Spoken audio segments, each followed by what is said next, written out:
یا رسول سلام اللہ من الشیطان الرجیم بسم اللہ الرحمن الرحیم الحمدللہ رب العالمین والصلاة والسلام علی سید الانبیاء والمرسلین اما بعد فقد قال اللہ تبارک وتعالی فی کلامہ المجید انک لعلی خلق عظیم وقال اللہ تبارک وتعالی فی مقام آخر اذهبا إلى فرعون إنه طغى فقولا له قولا لينا لعله يتذكر أو يخشى صدق الله مولانا العظيم وصدق رسوله النبي الكريم درود پاک بآواز بلند الصلاة والسلام عليك يا سیدی یا رسول اللہ الصلاة والسلام علیک یا سیدی یا حبیب اللہ الصلاة والسلام علیک یا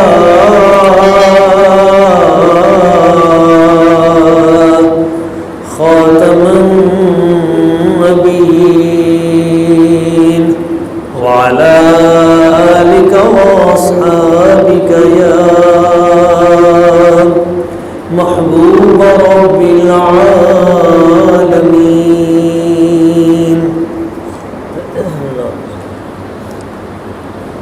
معزز و محترم ارباب علم و دانش،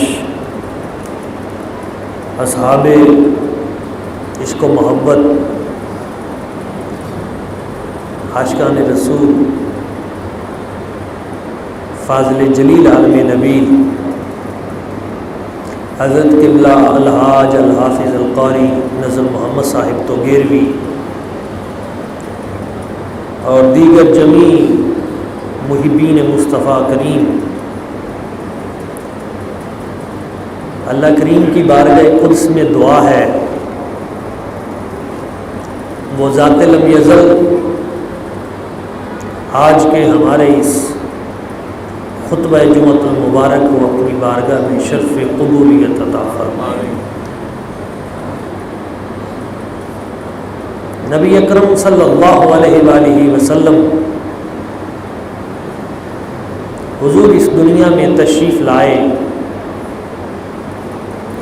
اور آپ کی بعثت کا مقصد آپ نے خود بیان فرمایا۔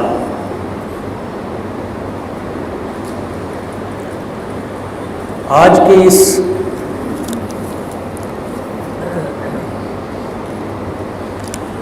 پرفتن دور میں ضرورت اس امر کی ہے کہ ہم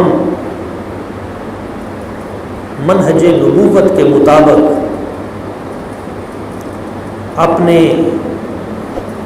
اقوال و افعال اور اپنے کردار و لیل و نہار اسے ڈھال لیں۔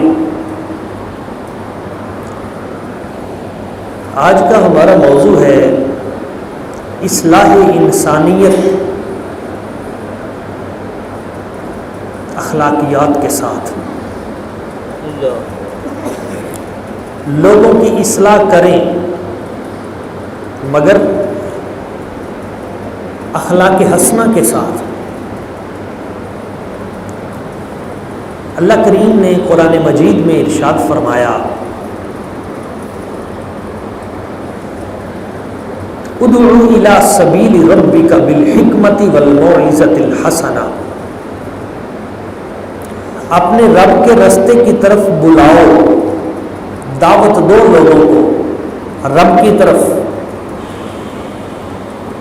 بالحکمت، حکمت کے ساتھ انہیں دعوت دو۔ حکمت کے ساتھ رب کی طرف لوگوں کو لے کے آؤ، والموعظۃ الحسنہ، اور اچھی بات کے ذریعے، واضح حسن کے ذریعے اچھے طریقے سے انہیں اللہ کی طرف لے کے آؤ۔ وجادلہم باللتی ہی احسن، اور ان کے ساتھ گفتگو میں احسن انداز اختیار کرو، جو بہترین خوبصورت طریقہ ہے دلیل دینے کا، اس انداز میں انہیں اپنے رب کی بارگاہ میں لے کے آؤ۔ ان آیات میں 3 طریقے بتائے گئے ہیں کہ تم نے لوگوں کو رب کی طرف بلانا ہے تو پہلی چیز ہے حکمت کا استعمال۔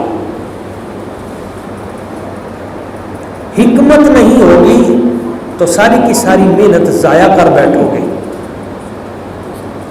اور حکمت سے اگر بات اگلے کی سمجھ میں آ گئی، سارا کیس سمجھ میں آ گیا۔ سارے انبیاء کرام، ان کی آپ تبلیغ دیکھیں تو انہوں نے بڑی حکمت کے ساتھ لوگوں کو مسئلہ سمجھایا، اور جہاں پہ انہوں نے دلیل مانگی بہترین دلیل عطا کی، جہاں دلیل میں انہوں نے اعتراض کیا تو اس سے بہتر دلیل پیش کی۔ جب نمرود نے کہا کہ میں بھی مردہ زندہ کر سکتا ہوں، کیسے ایک بندے کو بلا وجہ جس کو چھوڑنا تھا اسے قتل کر دیا، جسے قتل کرنا تھا اسے چھوڑ دیا، تو حضرت ابراہیم علیہ السلام مبلغ اسلام، آپ نے فرمایا نہیں، میرا رب وہ ہے جو سورج مشرق سے نکالتا ہے، اگر تو رب ہے تو مغرب سے نکال کے دکھا۔ دلیل ایسے دی، جواب لاجواب کر دیا۔ آپ دیکھتے ہیں کہ یہ جو تبلیغ کا کام ہے اس میں بہت ساری چیزیں ضروری ہیں۔ حضرت ابراہیم علیہ السلام مبلغ اعظم، ان کے اندر کتنے وصف تھے؟ بہت سارے اوصاف ہیں، مگر 3 وصف ان کے قرآن مجید نے خاص طور پہ بیان کیے ہیں۔ میں سمجھتا ہوں کہ ہر مبلغ میں یہ 3 بنیادی اوصاف ضرور ہونے چاہیے، یہ 3 خوبیاں مبلغ میں بھی ہونے چاہیے، ہر ماں باپ میں بھی ہونے چاہیے۔ ان ابراہیم لحلیم اواہ منیب، اللہ تعالیٰ فرماتا ہے کہ بے شک میرے جو ابراہیم ہیں لحلیم، وہ بڑے حلم والے ہیں، نرمی والے ہیں۔ حلم کے مقابلے میں جہل ہوتا ہے، ہم اردو میں جہل کہتے ہیں جہالت کو، لا علمی کو، عربی میں جہل لا علمی کے مقابلے میں نہیں آتا، عربی میں جو جہل ہوتا ہے یہ حلم کے مقابلے میں آتا ہے، یعنی جو حلم والا ہے وہ نرم ہے، اور جو جہل والا ہے وہ سخت ہے، متشدد ہے۔ تو اللہ تعالیٰ فرماتا ہے کہ جو مبلغ ہونا چاہیے وہ متشدد نہیں ہونا چاہیے، اس کا رویہ سخت نفرت والا نہ ہو، بلکہ وہ سراپا اخلاق ہو اور سراپا محبت ہو۔ کیوں؟ اس لیے کہ اللہ تعالیٰ فرماتا ہے ان اللہ رفیق ویحب الرفق، تمہارا رب نرم ہے اور نرمی پسند کرتا ہے۔ اب جس نے لوگوں کو رب کے قریب کرنا ہے، اگر وہی سخت ہوا اور لوگ اس کے قریب نہ آئے تو رب کے قریب کیسے ہوں گے؟ اس لیے اللہ کریم نے نبی پاک صلی اللہ علیہ وآلہ وسلم کے جو اوصاف بیان کیے ہیں ان میں ایک یہ ہے کہ حبیب اگر آپ سخت مزاج ہوتے تو یہ سارے عرب کے لوگ آپ کے ارد گرد اکٹھے نہ ہوتے، یہ سب آپ کے ارد گرد چودھویں کے چاند کے ارد گرد جیسے تارے اکٹھے ہو جاتے ہیں، یہ ایسے آپ کے ساتھ آ کے ہیں تو آپ کی نرمی کی وجہ سے ہے، اور یہ رب کو مطلوب ہے۔ وہ تین وصف، ابراہیم نرم ہے، لحلیم، اواہ، دوسری خوبی اواہ، آہیں بھرنے والے ہیں، رونے والے، یعنی تبلیغ کرتے ہیں اور پھر اپنی اس عوام کے لیے رب کی بارگاہ میں روتے ہیں۔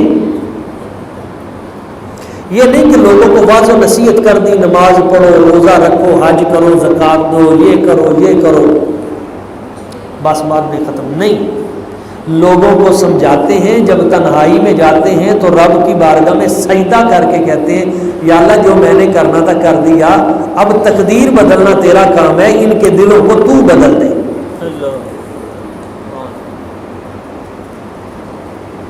صوفیاء کا یہ طریقہ رہا ہے کہ وہ لوگوں کے دلوں کو بدلنے کے لیے ان کو اللہ کی بارگاہ میں سر مسجود کر کے رب کی بارگاہ میں دعا کرتے تھے، الہی یہاں تک لانا میرا کام تھا، آگے اس کی لائن سیدھی کرنا تیرا کام ہے، اور یہ بھی اس کے فضل کے بغیر ممکن نہیں۔ تو ابراہیم علیہ السلام کا دوسرا وصف یہ تھا، پہلا وہ حلیم تھے، حلیم الطبع، دوسرا اواہن، آہیں بھرتے تھے اپنی قوم کے لیے کہ میری قوم کا کوئی بندہ دوزخ میں نہ چلا جائے، ان کے لیے فکر مند رہتے تھے۔ یہ جو صوفی ہوتا ہے نا، حقیقی صوفی، اس کی کوشش یہ ہوتی ہے کہ کوئی بھی بندہ دوزخ میں نہ جائے۔ جب تم کسی کو کافر قرار دے دیتے ہو، جب تم کسی کو مرتد قرار دے دیتے ہو، جب تم فوری طور پہ کسی کو، تو نتیجہ کیا نکلتا ہے؟ ایک بات میں سمجھاتا ہوں، آپ کو مسئلہ سمجھ میں آ جائے گا۔ ایک طرف ہے شیطان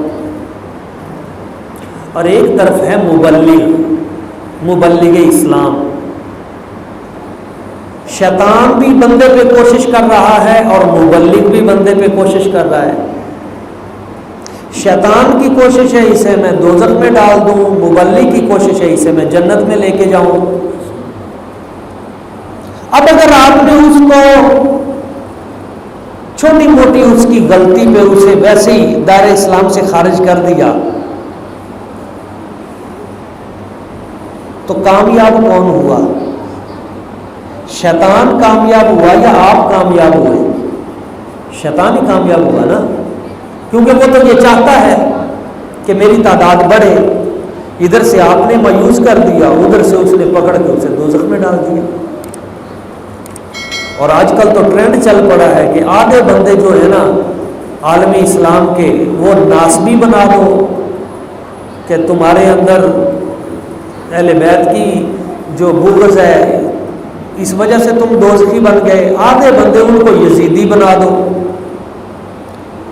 آدھے خارجی بنا دو، چلو جناب یہ آدھے ادھر دوزخ میں گئے، یہ ادھر دوزخ میں گئے، اور حضرت صاحب اکیلے جنت میں جا کے نہیں۔ علامہ اقبال نے ایک بڑا خوبصورت شعر کہا تھا مبلغین کے لیے، رشتہ الفت میں جب ان کو پرو سکتا تھا تو،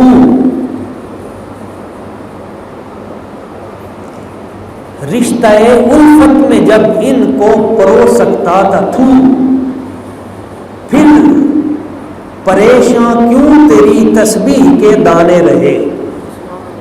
جب تو انہیں رشتہ الفت میں پرو سکتا تھا، جب تو اپنی صلاحیتوں سے ان کو جوڑ سکتا تھا، رشتہ الفت میں جب ان کو پرو سکتا تھا تو، پھر پریشان کیوں تیری تسبیح کے دانے رہے۔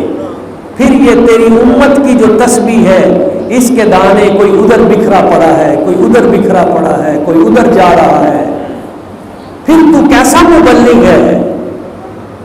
تیرے اوپر یہ ذمہ داری تھی کہ تو علم کے ساتھ ان کو جوڑنے کی کوشش کرتا اور رات کی تاریکی میں رب کی بارگاہ میں آہیں بھرتا۔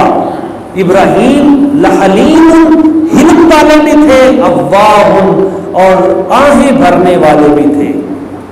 اور تیسری بات منیب، رب کی طرف رجوع کرنے والے تھے. جب بھی کوئی مشکل آئی منیب رب کی طرف رجوع کیا. جب بھی قوم کی طرف سے کوئی دکھ آئے، تانا ملا، تو گھبرائے نہیں، رب کی بارگاہ میں رجوع کیا. یعنی قوم نے اٹھا کر ابراہیم علیہ السلام کو آگ میں پھینک دیا تو فرشتے آ کے کہنے لگے جناب ابراہیم کو ہمیں حکم دیں، ہم بستی کو جلا دیں، ہم پتھروں سے اس کو پیس کے رکھ دیں. تو اس وقت بھی فرمایا نہیں، میرا رب ہے نا. رب کی طرف رجوع کرنا یہ مبلغ کا کام ہے. اور چوتھا وصف میں بیان کرتا ہوں. اللہ کریم کی ذات نے موسیٰ علیہ السلام سے فرمایا اذهبا الى فرعون انه طغى. اے پیارے موسیٰ، تم اور تمہارے بھائی ہارون تم دونوں جاؤ الی فرعون، فرعون کے پاس جاؤ. انه طغى، اس نے بغاوت کر دی ہے، باغی ہو گیا ہے. فرعون کو جا کے سمجھاؤ، خدائی کا دعویٰ کر دیا ہے اس نے. فقولا له قولا لینا، جب اس سے بات کرنا تو نرمی سے بات کرنا. یعنی وہ توحید کا ڈائریکٹ دشمن تھا اللہ تعالیٰ کا، مگر اللہ تعالیٰ اپنے دو نبیوں کو حکم دے رہا ہے کہ جب تم نے گفتگو کا آغاز کرنا ہے اور اس کو دین کی دعوت دینی ہے تو تم نے قول لینا، نرم لب و لہجہ اختیار کرنا ہے. یعنی جو دشمن توحید ہے رب کا ڈائریکٹ، اللہ کریم اس کے ساتھ بھی کلام کے لیے ارشاد فرماتا ہے کہ بات نرمی سے کرنی ہے. لعلہ یتذکر او یخشا، ہو سکتا ہے اسے سمجھ آ جائے، یخشا ڈر پیدا ہو جائے، سیدھے رستے پہ آ جائے. میرے سرکار نے فرمایا، مولا علی فرماتے ہیں تیری کوشش سے، مولا علی کو حضور نے فرمایا تیری کوشش سے اگر ایک بھی بندہ راہ راست پہ آ گیا تو تیری آخرت کی نجات کے لیے وہ ایک بندہ ہی کافی ہے. تو مبلغ کا کام لوگوں کو شیطان کے چنگل سے بچا کے جنت میں لے جانا ہے، یہ نہیں کہ خود اپنے بندوں کو ضائع کر کے توڑ کے انہیں دشمن کے حوالے کر دینا. اور اس کے لیے اس نے اسلوب کون سا استعمال کرنا ہے؟ وہ اخلاق حسنہ ہے، خلق حسن. آپ دیکھیں نبی پاک صلی اللہ علیہ وآلہ وسلم حضور نے اپنی بعثت کا مقصد کیا بیان کیا. حضور فرماتے ہیں انما بعثت لأتمم مکارم الاخلاق، مجھے بھیجا ہی اس مقصد کے لیے گیا ہے.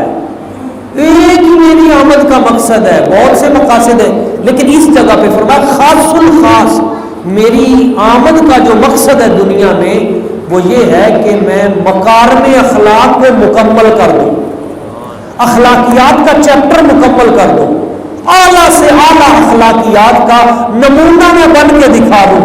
اور دکھایا. باتیں کرنا آسان ہے، ہم دیکھتے ہیں نا عملاً لوگوں کو، تو کبھی کبھی ہمیں بندے گفتگو کرتے بڑے اچھے لگتے ہیں، اور خاص طور پہ سکرین پہ آنے والے چہرے، ٹی وی سکرین پہ، تو ہم جب انہیں وہاں پہ گفتگو کرتے دیکھتے ہیں تو ان کا لب و لہجہ اور ہوتا ہے. جب پرسنل ہم ملتے ہیں تو ہمیں پتہ چلتا ہے نہیں یہ تو بڑا ڈفرینس ہے. تو نبی پاک کی ذات جو ہے نا، آپ نے جو بات بیان کی پہلے اپنے عمل سے کر کے دکھایا. مثال کے طور پہ حضور نے فرمایا قیامت والے دن جو نامہ اعمال میں سب سے وزنی عمل ہوگا نا، قیامت والے دن عمل گنے نہیں جائیں گے، عمل تولے جائیں گے، عملوں کا وزن ہوگا. تو جو سب سے وزنی عمل ہوگا نا، حضور نے فرمایا وہ تمہارا حسن اخلاق ہے، وہ تمہارے اخلاق ہیں، یہ سب سے وزنی عمل ہوگا. اور حضور نے فرمایا میں نے دنیا کو سب سے زیادہ جنت میں جاتے دیکھا ہے. کس عمل کی وجہ سے؟ حضور نے فرمایا میں نے سب سے زیادہ لوگوں کو جنت میں جاتے ہوئے جس عمل کی وجہ سے دیکھا ہے وہ حسن اخلاق ہے. آپ کا رویہ کیسا ہے, آپ لوگوں سے ملتے کیسے ہیں, آپ لوگوں سے گفتگو کرتے ہوئے ان کی توہین تو نہیں کرتے, تذلیل تو نہیں کرتے, حوصلہ افزائی کرتے ہیں. تبسمک فی وجہ اخی کا صدقہ, کسی سے ملتے ہیں تو مسکراتے ہوئے چہرے کے ساتھ ملتے ہیں, یہ بھی صدقہ ہے. ساتھ فرمایا میں نے لوگوں کو سب سے زیادہ دوزخ میں جاتے ہوئے بھی دیکھا ہے. حضور دوزخ میں کس عمل کی وجہ سے؟ تو زبان مبارک, حضور نے اشارہ کیا, فرمایا میں نے جو لوگوں کو دوزخ میں جاتے دیکھا نا, زبان کی وجہ سے اور شرمگاہ کی وجہ سے. یہ دو چیزیں ہیں, زبان, شرمگاہ. اس لیے ایک مقام پہ حضور نے فرمایا تھا تم میں سے جو شخص مجھے دو چیزوں کی ضمانت دے, اپنی دو جبڑوں کے درمیان ہے یعنی زبان, اور جو دو رانوں کے درمیان ہے یعنی شرمگاہ, ان اضمن لکم الجنہ, میں تمہیں جنت کی ضمانت دیتا ہوں. تمہارا زبان کا جو کردار ہے اس سے کسی کو تکلیف نہ ہو, گالی نہ دو, چغلی نہ کرو, غیبت نہ کرو, کسی شخص, اپنی زبان پہ کنٹرول, اور دوسرا اپنے نفس پہ کنٹرول. کردار تمہارا صاف ہو, تمہارے کردار پہ کوئی انگلی نہ اٹھا سکے. جنت مجھ سے لے لو. اب سرکار دو عالم صلی اللہ علیہ وسلم حضور کے اخلاق کو دیکھیں. یہ تو آپ کے فرامین ہے نا, کہ جب کسی نے آ کے کہا حضور ایک ہمارے محلے میں عورت رہتی ہے, نماز بھی پڑھتی ہے, روزے بھی رکھتی ہے, بڑی عبادت گزار ہے, لیکن اس کا بیویوں کے ساتھ اخلاق اچھا نہیں ہے. اور ایک فلاں محلے میں اور عورت رہتی ہے, وہ زیادہ نفلی عبادتیں تو نہیں کرتی, بس جو فرض معمول ہے وہ کرتی ہے, لیکن اس کا بیویوں سے اس کا اخلاق بڑا اچھا ہے. جو بیوی اس کے گھر جاتی ہے اس کی خدمت کرتی ہے, وہ بولتی اچھا ہے, اس کا ملنساری کا رویہ بہت. میرے سرکار نے فرمایا وہ جس کا اخلاق عمدہ ہے اس کا اللہ کے ہاں مقام عمدہ ہے. مسجد میں آ کے بھی ہم اگر دوسرے کے دل کو توڑ کے چلے جاتے ہیں تو پھر اس نماز کا فائدہ نہیں. اخلاق اچھے کرنے ضروری ہے. اقبال نے کہا تھا نگاہ بلند, سخن دل نواز, جاں پرسوز. تین چیزیں, نگاہ بلند, مبلغ کی نگاہ بلند ہونی چاہیے, اور چھوٹے چھوٹے معاملات میں نہ پڑے, چھوٹی چھوٹی بنیادوں پہ نہ لڑے جھگڑے. نگاہ بلند, لیڈر کیسا ہونا چاہیے, اس کی نگاہ دور تک دیکھنے والی ہو. نگاہ بلند, سخن دل نواز, وہ بولے تو باتوں سے پھول جڑے. سخن دل نواز, جاں پرسوز اور محنتی ہو. یہی ہے رخت سفر میر کارواں کے لیے. نبی پاک صلی اللہ علیہ وسلم حضور کی بڑی صاحبزادی, ان کا نام ہے حضرت سیدہ زینب سلام اللہ علیہ. حضور کی 4 بیٹیاں ہیں. بڑی بیٹی ہیں حضرت سیدہ زینب سلام اللہ علیہ, سیدہ رقیہ سلام اللہ علیہ, سیدہ ام کلثوم سلام اللہ علیہ, اور سیدہ فاطمۃ الزہرا سلام اللہ علیہ. اب حضور کی بڑی جو صاحبزادی ہے جب یہ ہجرت کرنے کے لیے مدینہ طیبہ کی طرف آ رہی تھی تو مکے کا ایک کافر تھا جس کا نام تھا ہبار بن الاسود. اس نے جب دیکھا کہ حضور کی صاحبزادی ہجرت کے لیے جا رہی ہیں تو اس نے نیزہ مارا, اور وہ نیزہ حضور کی لخت جگر نور نظر سیدہ زینب سلام اللہ علیہ آپ کے وجود بامسعود پہ لگا, شکم پہ, اور وہ اونٹ سے نیچے گر پڑی. اور اس وقت چونکہ وہ امید سے تھی تو شکم پہ ہی وہ نیزہ لگا, بچہ فوت ہو گیا. اور اسی زخم کی وجہ سے کچھ عرصے بعد حضرت سیدہ زینب بھی رخصت ہو گئی, وفات پا گئی. اب دیکھیں میرے آقا کر رہے ہیں، حضور نے کر کے دکھایا۔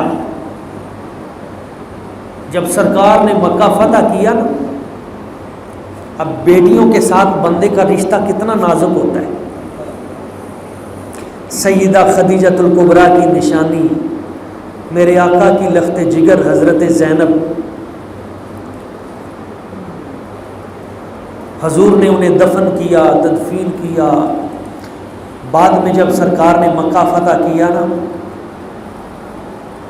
تو وہ آدمی حبار بن الاسود جس نے نیزہ مارا تھا، وہ حضور کے سامنے آیا۔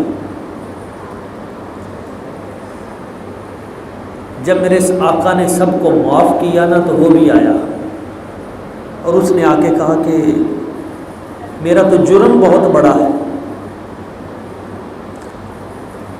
میں نے تو آپ کی لخت جگر نور نظر سیدہ زینب کو نیزہ مارا تھا۔ میرے کریم آقا صلی اللہ علیہ وسلم حضور نے فرمایا جا، میں نے تجھے بھی معاف کیا۔ ہے کسی میں اتنا حوصلہ؟ آج ہم دیکھیں کہ کیا ہم کس مقام پہ ہیں۔ ہلکی سی چھوٹی سی بات ہوتی ہے، بندے قتل ہو جاتے ہیں۔ آپ روزانہ اخبار دیکھ لیں، گاڑی کی پارکنگ پہ بندے قتل ہو گئے۔ کل اس نے کہا گاڑی یہاں پہ میں نے پارک کرنی، دوسرا کہتا ہے میں 1 منٹ پہلے آیا ہوں، قتل ہو جاتے ہیں۔ قوت برداشت نہیں، قوت صبر جو ہے، حوصلہ۔ اور ادھر دیکھیں حوصلے کے، وہ آدمی آیا جس نے نبی پاک صلی اللہ علیہ وسلم کے چاچا جان حضرت امیر حمزہ رضی اللہ تعالیٰ آپ کے حربہ مارا تھا۔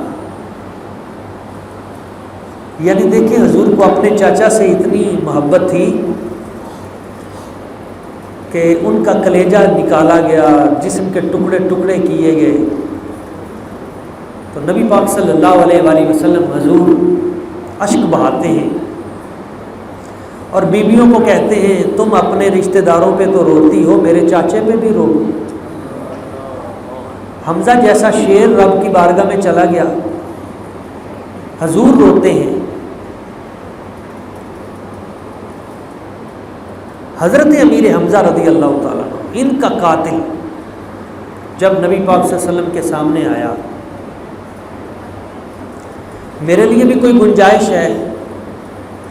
سرکار نے فرمایا وحشی میں نے تجھے معاف کر دیا، تیرا اسلام بھی میں نے قبول کر لیا، بس ایک بات ہے۔ کیا؟ فرمایا تو میرے سامنے نہ آیا کر، میں نے تجھے معاف کر دیا، تیرا اسلام بھی قبول کر لیا،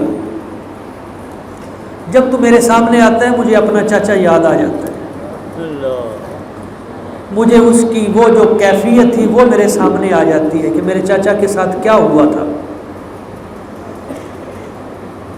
معاف کر دیا۔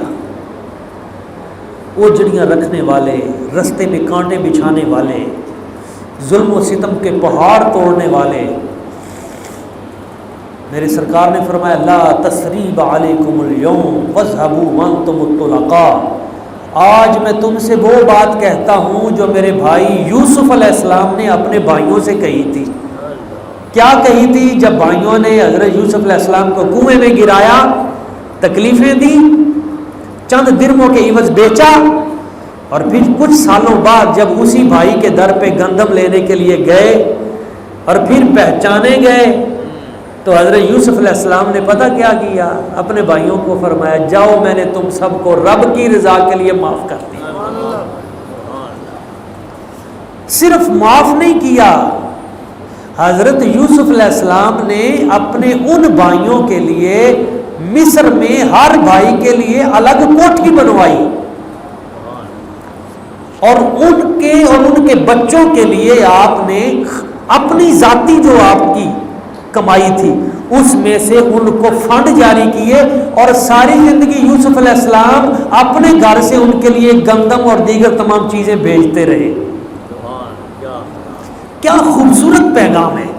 یعنی وہ بھائی جنہوں نے آپ کے ساتھ یہ سلوک کیا تھا، حضرت یوسف علیہ السلام نے ان کے ساتھ. اب آپ یہ بات یاد رکھیں، وقت چونکہ اپنے اختتام کو پہنچ گیا. یوسف علیہ السلام کے بھائیوں کا نام کسے یاد ہے آج؟ کسی کو نہیں. کیا کسی کو یوسف علیہ السلام کے ان بھائیوں جنہوں نے گرایا تھا ان کے نام یاد ہیں؟ نہیں. مگر یوسف علیہ السلام کا نام کس کو یاد نہیں؟ یہ نہیں دیکھا جاتا کہ کون پیسے والا ہے، کون بینک بیلنس والا ہے، کون. کائنات میں یاد وہی رکھا جاتا ہے جس نے کوئی خیر کا کام کیا ہو. میں اس لیے یہ پیغام دے رہا ہوں کہ آج بھائی بھائی کے ساتھ لڑتا ہے، بہنیں آپس میں ایک دوسرے کے ساتھ لڑتی ہیں، چھوٹے چھوٹے معاملات پہ ہم کبھی طلاقیں ہو رہی ہیں، کبھی فتنے پیدا ہو رہے ہیں، معاشرے میں ایک دوسرے کے ساتھ حسد کیا جا رہا ہے، چھوٹے چھوٹے معاملات پہ ایک دوسرے کی نسلیں تک ہم وہ دشمنیاں پالتے ہیں. بھائی ہم پہ جو قرآن اترا ہے، ہم پہ جو نبی پاک صلی اللہ علیہ وسلم کی ذات تشریف لائی ہے، وہ تو سراپا اخلاق ہیں، معاف کرنے والے ہیں. اور حضور فرماتے ہیں جب بھی تم رات کو سوو تو سونے سے پہلے ہر اپنے مسلمان بھائی کو معاف کر کے سونا. اور اگر ہم ڈیلی کا یہ کام شروع کر لیں، یہ سادہ سا کام ہے، رات کو سونے سے پہلے دن میں اگر کسی نے کوئی تکلیف دی ہے، اسی وقت اسی دن ہم اس کو معاف کر کے سوئیں. یا اللہ جو اس نے کیا بھائی ہے، بہن ہے، میں نے اسے معاف کیا. یقین کریں صرف ایک یہ کام کر لیں، اس ایک عمل کی وجہ سے آپ کی ساری بیماریاں دور ہو جائیں گی. یہ آج جو بلڈ پریشر ہے، یہ شوگر ہے، یہ آج جناب جو اس طرح اتنی زیادہ ایگزائٹی ہے اور حساسیت اور نفسیاتی امراض ہیں، یہ اسی وجہ سے ہیں کہ ہم 50 سال کے پرانے زخم لے کے پھرتے رہتے.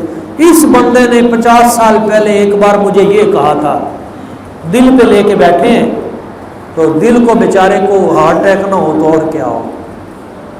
نہیں، معاف کریں، وسعت ظرفی کا مظاہرہ کریں، بھائیوں کے ساتھ تعاون کریں، ان کے حق سے زیادہ ان کو دیں، بہنوں کو ان کے حق سے زیادہ دیں، ہر رشتہ دار کو اس کے حق سے زیادہ دیں. اس پہ اگلے جمعۃ المبارک پہ بھی میں انشاءاللہ میں نے یہی جمعہ پڑھانا ہے. اس پہ میں آپ کو بتاؤں گا کہ میرے نبی کریم صلی اللہ علیہ وسلم حضور نے حق سے بڑھ کر کیسے دیا. بڑی خوبصورت باتیں ہیں. تو انشاءاللہ تعالی اس پہ یہ گفتگو ہوگی. اللہ کریم کی بارگاہ قدس میں دعا ہے وہ ہمیں نبی پاک صلی اللہ علیہ وآلہ وسلم حضور کے اخلاق کریمہ کے رنگ میں رنگ دے اور ہماری زندگی بہتر بنا دے. آمین. وما علینا الا البلاغ.